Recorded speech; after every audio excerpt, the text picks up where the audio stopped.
What's going on, everybody? Jack Acid with ApexHead.com, bringing you episode 5 of the Zero to Hero F1 2012 I Am No Expert Career Mode series, and today Lotus hoping for a 14th place finish, starting off back here in P24, looking at the back of the HRTs, which is par for the course, and Paul Di Resta in the Force India car. Looks like he's up ahead there in P21, so not sure what happened in his qualifying session, but no matter.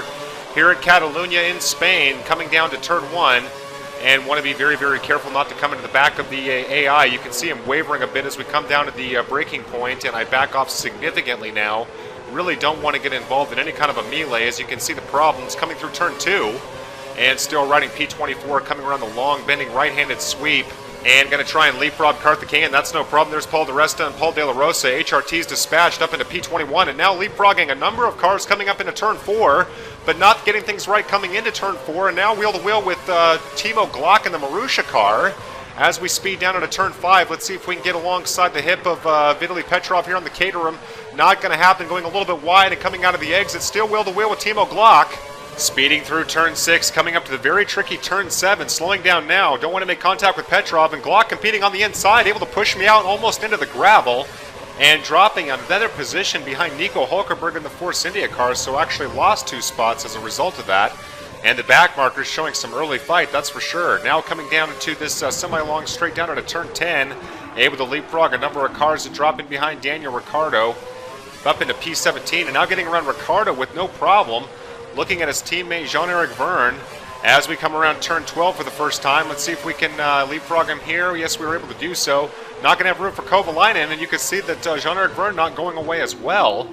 And this particular chicane, as many of you know, really difficult chicane there. So easy to spin coming out as we come through New Holland here at the end of lap 1. Currently riding P15, but that's soon going to be P14. And just can't help but take advantage of that camera view coming down the straight. It's just so cool to watch the cars. Kovalainen very quick on the outside, actually wheel-to-wheel coming down into turn 1, but fortunately no incident.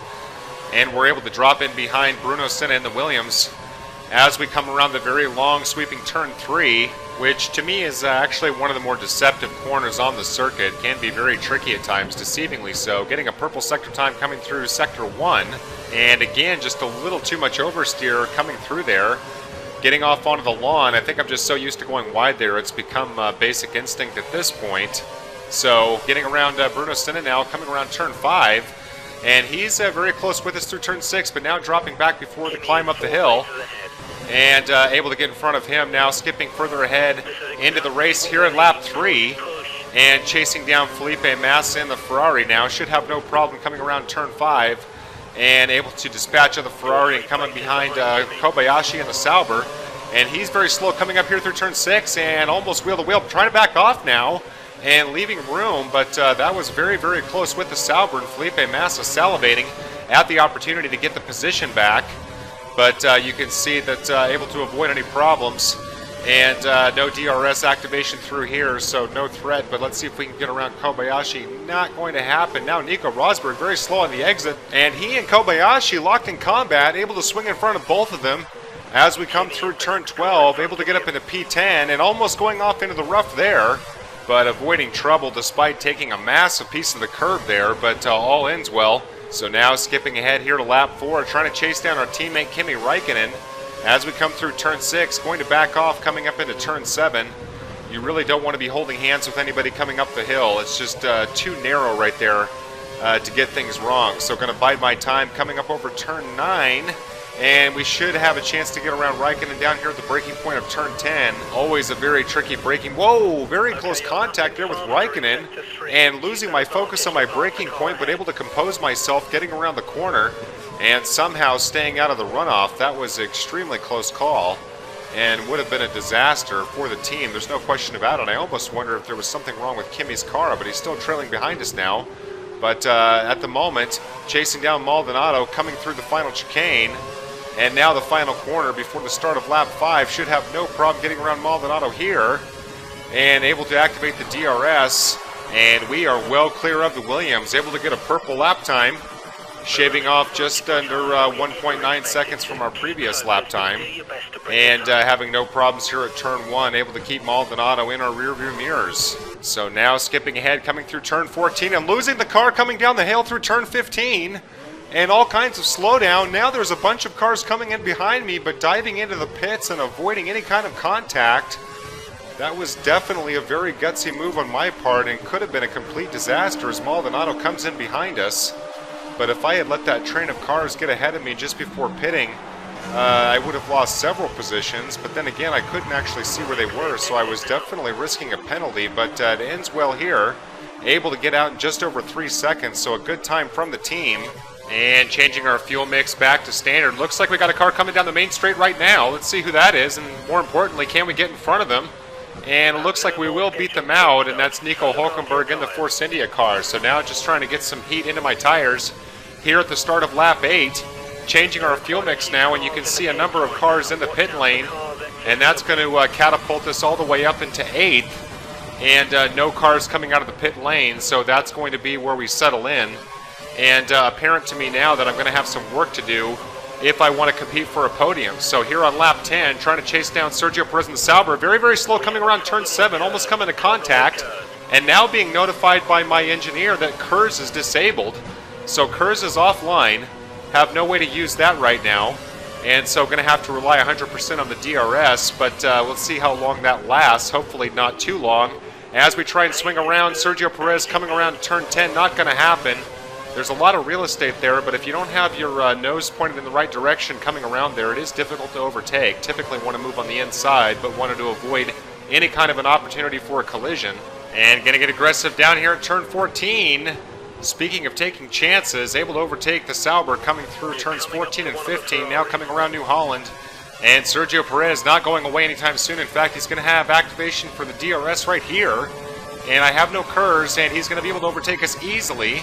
So now the question is if we can catch him down coming into Elf here at the braking point. Let's see what happens. Able to get in front of him and right in the curb. A little slippery on the exit, but able to compose ourselves coming through Renault.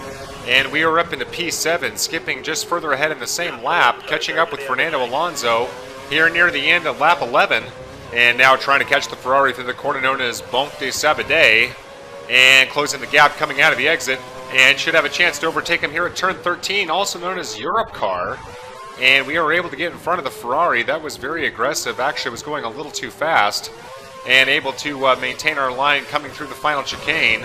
And whoa, very close contact with Michael Schumacher coming around turn 5. And able to avoid a collision there, but you can see Fernando Alonso still hot on our heels. As we try and chase down the Mercedes, Schumacher slow, very slow, coming through turn 7. Now it's wheel-to-wheel climbing up the hill, and there's Fernando Alonso on the left-hand side. And we are destined for wheel-to-wheel action coming up through Campsa. Fernando Alonso able to get ahead, slight contact there, and there goes the Ferrari.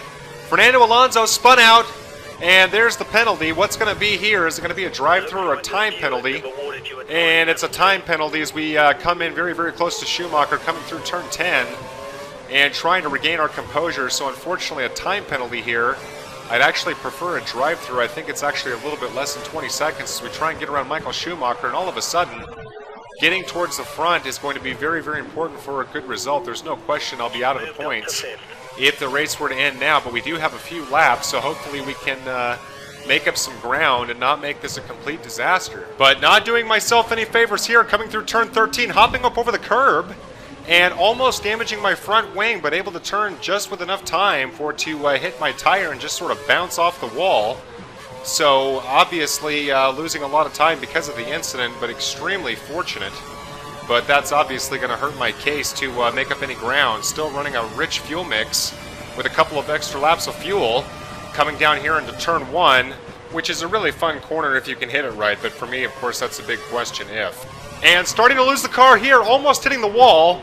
After hitting the curbs way too hard there, now getting back on the tarmac, and here comes Sergio Perez in the Sauber, and we've lost a position now down into P6, and we've got plenty of time to get that position back, but things falling apart quickly as I started to go wide here at turn 4, and narrowly avoiding the grass there, and just trying to collect myself for the final couple of laps. And you may have noticed just now losing almost 5 seconds on my sector time thanks to that mistake. Now competing with Sergio Perez coming out of the exit of turn 5, now turn 6, and he's going to have to yield as we enter turn 7. And so given the time penalty, just things not shaping up the way that I'd like them to. And so coming through turn 12 for the final time and going off track here, Sergio Perez in hot pursuit, and he's able to get around easily. You can see Sebastian Vettel's already won the race, but we have lost a position. And short of Sergio Perez having a major problem in the last couple of corners, we're going to finish in P6. Nothing like a problem like that on the final couple of corners to cost yourself a spot. Fernando Alonso not content with P7 yet, but looks like we'll be able to beat him out as we come across the finish line in P6. But again, we do have the penalty, which is going to put us down into 18th. So 18th is our final finishing position, unfortunately outside of the points. For the second race in a row, remember we got disqualified in Bahrain, so we haven't scored points in this race or the last race, and that's after having 2 victories and another podium in the first 3 races. So things sort of falling apart quickly here for us. And as you can see, dropping back down into P4 in the Drivers' Championship, down by 22 points, with points leader Lewis Hamilton there with 87. So not a great weekend, but let's see if we can turn things around at the next race in Monaco. I'll hope to see you there. Thanks again for watching.